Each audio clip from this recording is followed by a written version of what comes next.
I hated it. I hated it. I hated it. Alright guys, so we're continuing our Halloween series. We just got done watching Halloween, The Curse of Michael Myers. This film was released in 1995. The year I was born. The year we were both born. And, Steven, I'm just gonna let you, start off, because I don't even know what to say. Right off the bat, it's just wrong. So it starts out with Jamie, the little girl from well, not the original, but the previous two movies, 4 and 5. Yeah. And she's older. She was 9 years old during the events that take place in Halloween 5. And this is happening 6 years later. So she is 15 years old. 15 years old. And I emphasize that because she's shown in the very beginning of this movie giving birth to a child who is apparently Michael Myers' son. Let that sink in as well. Incest. Yeah. And 15! Yeah, and 15! People talk about it being, Michael's son, but it's never actually, really mentioned in the film who the father is, but it's kind of hinted. That's why people always talk about this film, it being, he raped his niece. And again, it's another thing like we were talking about in the previous one, where they kind of set somebody up to be the female protagonist and then immediately offer right there. She's killed relatively early on in the film as well. So there's been a running theme with these films where, not even just the Halloween films, but with horror movies or just movies even Transformers, where the movies are just so focused on making movies that they have a lack of empathy, or they don't care about the characters prior to these sequels. Mm-hmm. Laurie was confirmed dead in Halloween 4, so they moved on to Jamie. Rachel was the main girl in Halloween 4. They killed off Rachel in Halloween 5. They killed off Jamie in Halloween 6. It's just they don't care about these characters, and it's because they want to establish new characters that are in a college setting. And at the cost of really diluting your source material, and it makes it so that there's not really anyone, with the exception of Dr. Loomis, that you really can follow and cheer for throughout the entirety of these films. And in my opinion, it just detracts from the whole experience of it. It seems just watered down. And isn't it a shame that this was his last movie? This was, and at the very end of it, it had a little in memory of Donald Pleasance. He died right before this movie was released, and it's just it's a shame, honestly, because he is definitely what keeps you coming back to these movies, because I love that character contrast, the evil of Michael Myers and the intelligence of Loomis, him trying to stop this evil. That is what really makes these movies different from other slasher films, is that kind of good and evil vibe. Mm-hmm. The kind of everyman feel of Dr. Loomis. He's just an everyday guy just trying to help out, and I love that a little bit about his character. He's just in his mind, he's just doing his job, trying to protect the people of Haddonfield from a monster that he feels responsible in a sense for creating. So why does this movie not work? Well, it's a 90s film. I talked about how very 90s film. Yes. I talked about how the fifth one had some inner peakings of it being almost a 90s film, because it came out in 89. Yeah. This was, like we said, it came out in 95, and this feels like such a I know what you did last summer kind of movie. There is jump scares. Mind you, this is not what Halloween is. Mm-hmm. Halloween was an established, really good horror slasher film. And I think it really set the bar on what not to do in a slasher film. Especially since, the original movies didn't utilize jump scares. The first one was very much suspense-driven. Yeah. For the most part, these movies are more suspenseful than horror films. It's just, there's jump scares, one thing I want to talk about is the editing, because I know that this went through a lot of reshoots. I'm an editor myself. Mm-hmm. That's what I had a primary goal with going to Full Sail, not just as a director or writer. I was mainly an editor. That was kind of my backup, because I edit all the time. And as an editor and watching this, I am so surprised that this got approved. So they use like transitions throughout this movie, knife flashing transitions that I'm just like, oh my god, this is worse. Well, not as worse, but it is very close to the transitions in House of the Dead, where they actually use the game as transitions. It's very close to that. And there is, like we were talking about, there's such a heavy amount of jump scares and stuff like that. A lot of lightning effects and just a lot of sound effects that should not be in this film. We're talking about Halloween, and this feels like... Because Scream came out in 1996, a year after this movie, and I feel like Scream was, making points about Halloween 6 at some points, and other films, obviously, but I don't think Scream couldn't have come out around a better time, because, like I said, it was a year after Halloween 6, and this is a stereotypical horror slasher film, and that's why I hate it so much. It's... the editing in it, as well as what you were mentioning while we were actually watching it, they have a lot of those fast-paced, like 1 second edits between things, where it'll be like, it'll flip back and forth between two different parts of it, and it's really, there's like strobe lights. You almost had a seizure. I did not almost have a seizure. But no, you had to cover your eyes. I've never seen that happen to you because before. It's I don't like strobe lights. Strobe lights give me a headache. Yeah, I was like, dude, are you okay? I had to pause the movie. Like, it was starting to give me a headache, and I just was like, I wasn't feeling it. But it was. I mean, there's some of that. It's just fast paced. It's very chaotic. It's very hectic in a lot of places. Yeah, and it feels like there's some stuff missing, because there's there's story elements that feel like time is skipped. Like, there's a part in the movie where, by the way, Paul Rudd's in this film. Let's talk about that. Yeah. Paul Rudd and Dr. Loomis are, like, in front of a house, and he's like, I feel like we've been drugged or something. And Loomis is like, we were drugged. It's like... one of the cringiest transitions ever. He's like, oh, what's her face? I feel like I've been drugged. We have been drugged. I feel like I've been drugged. Yeah, exactly. That had to have been a reshoot. I read that there was a bunch of reshoots with this, but let's talk about the story itself, because given itself that this is a really badly made film, if you want to know a little bit about the Michael Myers lore and why he is the way he is, you sadly kind of have to watch this film to get an understanding of what the hell is happening. It deals a lot with the occult.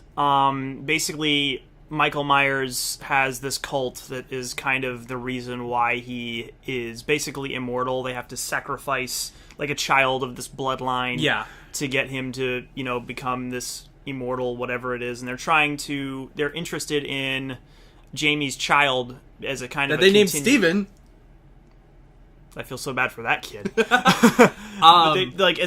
They're trying to continue with the ritual to keep it going.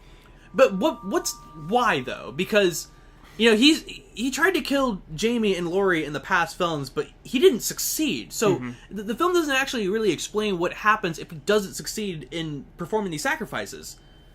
I mean, granted, he does like kill Jamie like later on, like in this film, but it's not actually like explained what happens if he doesn't perform these sacrifices. It does deal with the occult. I feel like it does not spend as much time as probably should have been on the cult aspect of it. Yeah. They talk a little bit about it at the beginning with the terrible scene with, Jamie giving birth and all of this.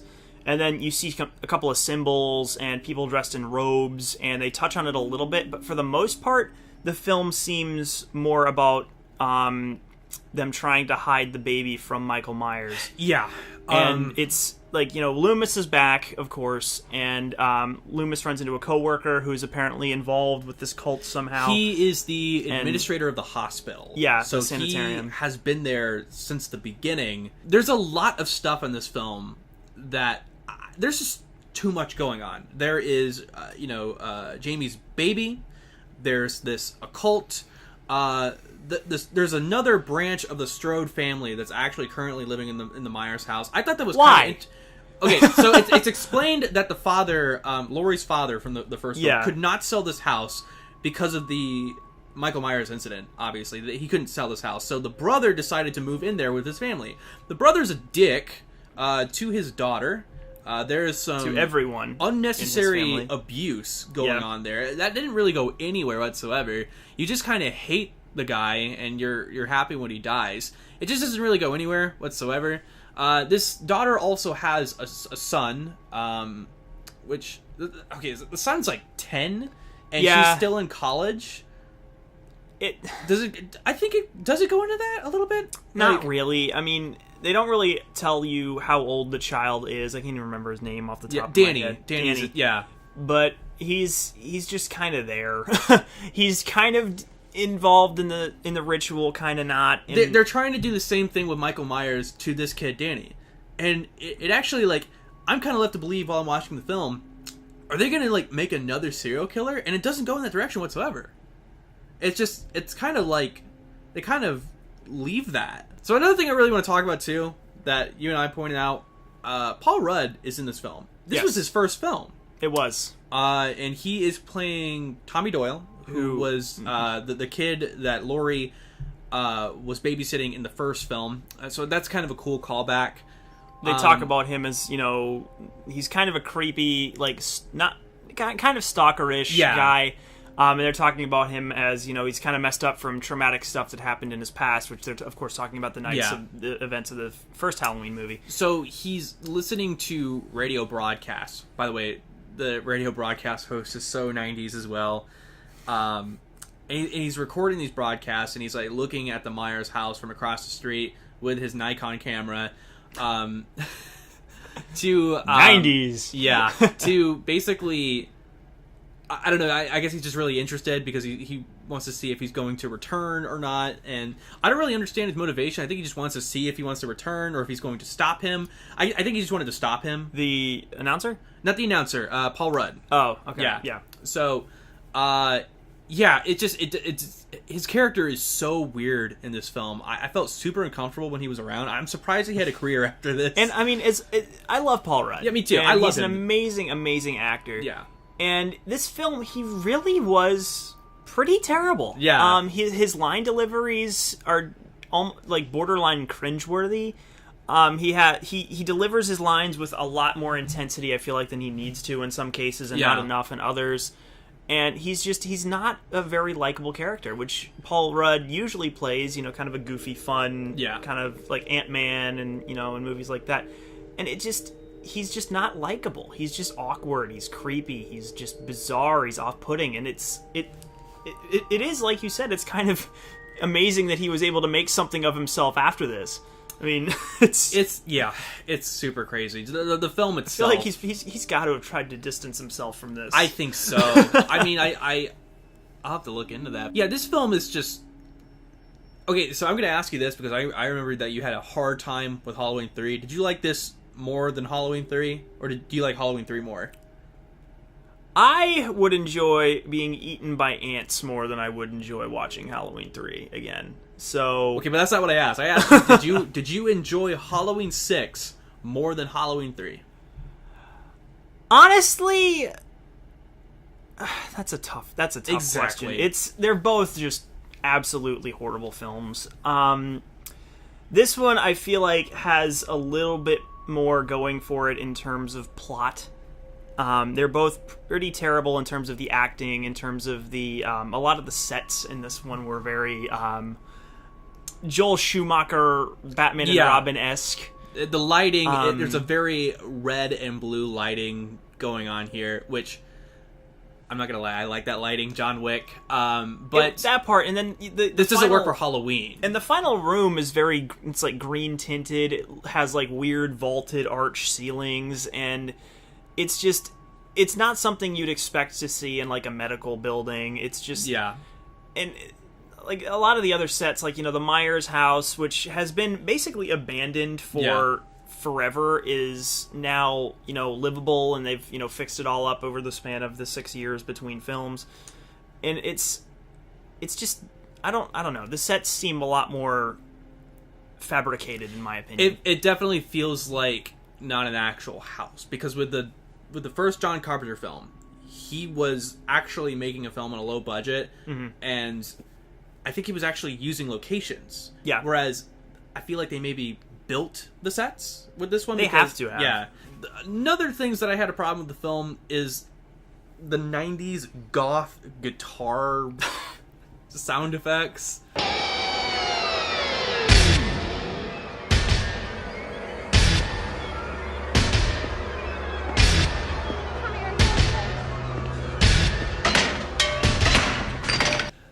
Yep. Like, that was hilarious, honestly. I think we've already talked about everything. This film is just a very, very disappointing film. I don't like it at all. It's about as 90s as you can get. It's very forced in a lot of the dialogue. It's another one like we were talking about with Halloween 5, where it just kind of feels like a cash grab, just trying to just basically make a profit off the Halloween name again. And it's just not good. I watched this film on TV, right? And I never finished it because I don't know. Even as a kid, I was like, this is not really that good. And the one part I want to talk about, the ending, because this is kind of disrespectful, how they handled Donald Pleasance's character. Yeah. He's shown in the beginning kind of, he's retired since the events of Halloween 5.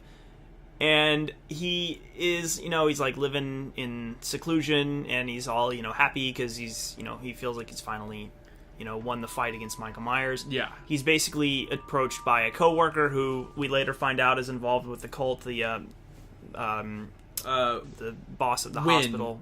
Dr. Wynn. Dr. Wynn, yeah. And he's trying to get him to come back, and he kind of does his same, trying to, find Michael Myers and hunt Michael Myers and all that. And the very ending of the film, you see Paul Rudd is basically beating Michael with a lead pipe. He's unconscious. Yeah, and then they're driving away, and he has some unfinished business to attend to. And then basically you see Michael Myers' mask on the ground. You hear Loomis screaming, and then the film that's ends. it. I feel like that is such a poor way to send off that character. I understand Absolutely. that if they couldn't shoot anything, because obviously he is dead. He passed away. Yeah. So I talked about the editing. You just reminded me of something I wanted to talk about. This is probably the last thing I'm going to talk about. As an editor, the last scene where Paul Rudd is bashing Michael with a blunt object or whatever.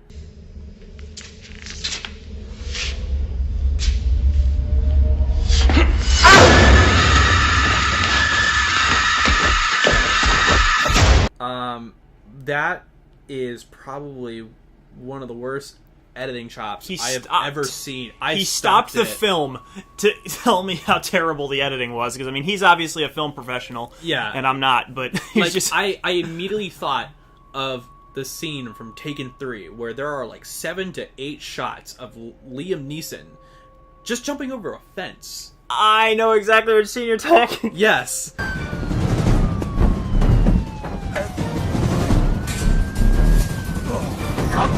I'm like, how many shots are we gonna see in 2 to 3 seconds?